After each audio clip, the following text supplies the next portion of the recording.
దగ్గర 2 ఏళ్ళు 3 ఏళ్ళు ఉద్యమాలు చేస్తే ఆ రోజు పోర్ట్ని నేను ప్రారంభించిన పోర్ట్ని మళ్ళా మార్చారు. అయినా ఇప్పుడు మళ్ళీ దీన్ని డిస్టర్బ్ చేయడం నాకు ఇష్టం లేదు. అది విధ్వంసం అవుతుంది. ఆ రోజు చేసిన విధ్వంసం మళ్ళీ ఇంకొకసారి పునరావృతం కావడానికి వీలు లేదు. ఎట్టి పరిస్థితి దీన్ని పూర్తి చేస్తాం. కంటిన్యూ ఈ ప్రాజెక్టు పూర్తవుతుంది. పీపీపీ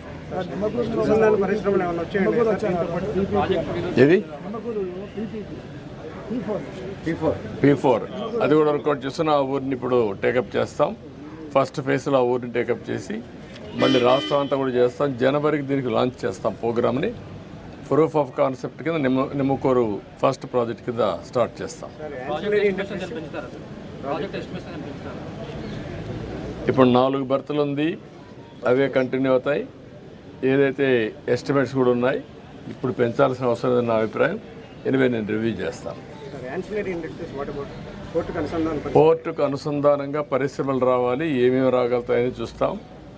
ఇప్పుడే BPCL కూడా ప్రపోజల్స్ పెట్టాం. వాళ్ళు కూడా రిపోర్ట్ ఇవ్వాలి. ఆ రిపోర్ట్ వస్తే ఒక క్లారిటీ వస్తుంది. ఒకవేళ వాళ్ళు వస్తే యాంకర్ ఇండస్ట్రీ కింద ఇమీడియట్గా పికప్ అవుతుంది. ఒకవేళ ప్రత్యామ్నాయంగా ఇంకా ఏం చేయాలో అవన్నీ కూడా వర్కౌట్ చేస్తాం. అంటే ఇంకా అవసరమైతే ల్యాండ్ అక్వైర్ చేసుకునే అవకాశం ఉంటే అవన్నీ చేసుకుంటాం. ఏమేమి కావాలో అన్ని విధాలా ప్లాన్ చేస్తాం. ఇండస్ట్రియలైజేషన్ చాలా అవసరం.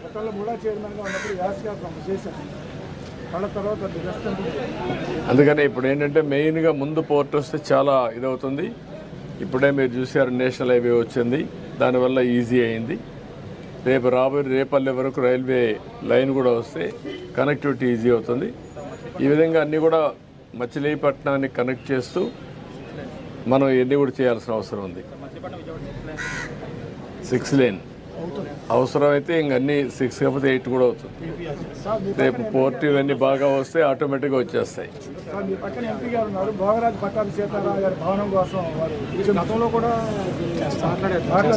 అది కూడా వర్కౌట్ చేద్దాం. ఓకే చేద్దాం. ఒకసారి తీసుకుని వీళ్ళు వైఎస్ఆర్సీపీ వాళ్ళు ఇక్కడ మన పోలీస్ ల్యాండ్ ఒకటి తీసుకుని ఇది కట్టేశారు సార్ వాళ్ళ ఆఫీసు. అది ఇంతవరకు ప్రతి చోట కట్టేశారు. అట్లా 2 acres తీసుకుని ల్యాండ్లకి కింద నిరుపయోగంగా ఉండే వాటి పరిస్థితి. అది అసలు ఏ విధమైన ఎస్టిమేట్ కాస్ట్ వేసుకుని వాళ్ళ దగ్గర కట్టేసేసారు private contractor. Land 2 acres proposal government దగ్గర నుంచి ఏమన్నా అసలు దాని గురించి ఏమన్నా అసలు మీ దగ్గర నుంచి పర్మిషన్ తీసుకున్నారా లేదా మున్సిపాలిటీ పర్మిషన్ ఇచ్చింది? ఎవరు పర్మిషన్ ఇచ్చారు? Who gives the permission to construct?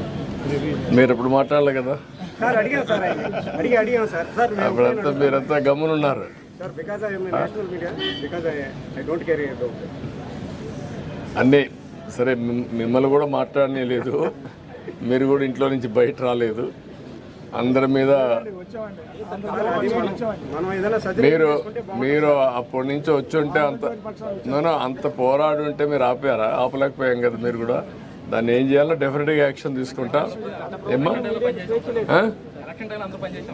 కాదు, దీనికోసం కాదు. ఆ రోజు అందరం పోరాడాం, మీరు పోరాడారు, మేము కూడా పోరాడాం. అదే అన్నీ పోరాడాం. తప్పకుండా అది కూడా నేను ఓపెన్ మైండ్తో ఉన్నాను. నేను తెప్పిస్తాను, ఇన్ఫర్మేషన్ తెప్పిస్తాను. ఆ బిల్డింగ్స్ ఎట్లా కట్టారు అవన్నీ కూడా తెప్పించి ఏం చేయాలో చూస్తాను. డెఫినెట్గా నేను మీరు చెప్పింది నాకు అర్థమైంది. ఇది ప్రజల ఆస్తుల్ని ఇష్టానుసారంగా దోచే పరిస్థితికి వచ్చారు, కరెక్ట్ కాదు. ఏం చేయాలో నేను చేస్తాను. దీనికి నేను చెప్పాను చాలా పనాది బెస్ట్ కాలేజ్ ఇది కాపాడుకోవాలి. ఇది తక్షణమే నేషనలైజ్ చేస్తాం. రాష్ట్ర ప్రభుత్వం తీసుకొని దీన్ని ఏ విధంగా ముందు తీసుకుపోవాలో తీసుకెళ్తాం. నేషనలైజ్ కూడా కాదు, ప్రైవేట్ కాలేజీ కూడా కాదు. ఇది గవర్నమెంట్ సొత్తే. ఇది ఎండోమెంట్లో ఉంది. మళ్ళా స్టేట్ తీసుకుంటాం, మొత్తం డెవలప్ చేస్తాం. ఏవైతే బినామీ ఉన్నారో అందరినీ కూడా తీసేస్తాం, ప్రక్షాళన చేస్తాం. మళ్ళీ పూర్వ వైభవం తేవడానికి గుర్తుండే విధంగా దీన్ని డెవలప్ చేస్తాం. ఓకే, ఎండోమెంట్ కాబట్టి తీసేసుకుంటాం, ఇమీడియట్ తీసేసుకుంటాం. Thank you. టైం లేదు ఇప్పటికే, నాకు మళ్ళీ ఫ్లైట్ లేదు.